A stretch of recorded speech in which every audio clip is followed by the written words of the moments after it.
అధికారంలో ఎవరుంటే వారివే స్థానిక సంస్థల పీఠాలు. కొన్ని దఫాలుగా రాజకీయ అనుభవాలు నేర్పుతున్న పాఠం ఇదే. ఇప్పుడు ఏపీలో కూటమి ప్రభుత్వం అధికారంలోకి వచ్చిన తర్వాత కూడా అదే జరుగుతోంది. దీంతో ఆ కీలకమైన కార్పొరేషన్లో కూడా అధికార మార్పు తప్పదు అన్న చర్చ మొదలైంది. ఇంతకీ అదెక్కడ, అక్కడ అసలు ఏం జరుగుతోంది? సింహపురిలో మారిన పొలిటికల్ సీన్.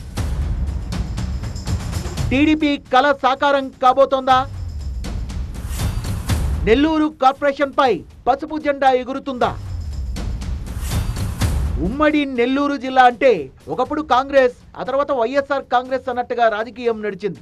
2019 ఎన్నికల్లో 10కి 10 స్థానాలను గెలిచి జిల్లాను స్వీప్ చేసిన వైసీపీ ఆ తర్వాత జరిగిన స్థానిక సంస్థల ఎన్నికల్లోనూ సత్తా చాటింది. నెల్లూరు కార్పొరేషన్ సహా అన్నింటా జైకేతనం ఎగురవేసింది.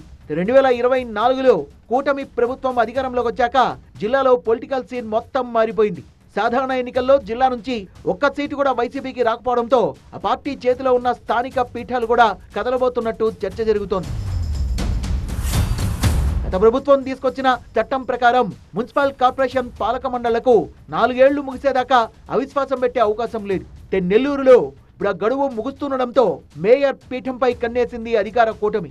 2021లో జరిగిన కార్పొరేషన్ ఎన్నికల్లో 54 డివిజన్లకు గాను మొత్తం గెలిచిన వైసీపీ ఎస్టీ నాయకురాలు స్రవంతిని మేయర్ పీఠంపై కూర్చోబెట్టింది. కానీ ఎన్నికలకు ముందు ఎమ్మెల్యే కోటమిరెడ్డి శ్రీధర్ రెడ్డి టీడీపీలో చేరడంతో ఆమె కూడా అటువైపు వెళ్లారు. వెంటనే మళ్లీ సొంత గుటికి వచ్చేసి అందరినీ ఆశ్చర్యపరిచారు. రాష్ట్రంలో అఖండ మెజార్టీతో టీడీపీ కూటమి అధికారంలోకి రావడంతో మరోసారి పార్టీ మారే ప్రయత్నం చేసిన స్రవంతికి పరిస్థితులు అనుకూలించలేదు.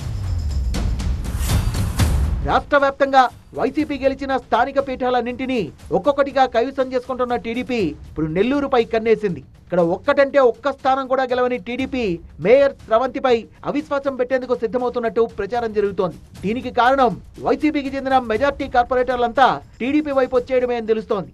54 మందిలో ఇప్పుడు వైసీపీకి మిగిలింది 12 మంది కార్పొరేటర్లు మాత్రమే.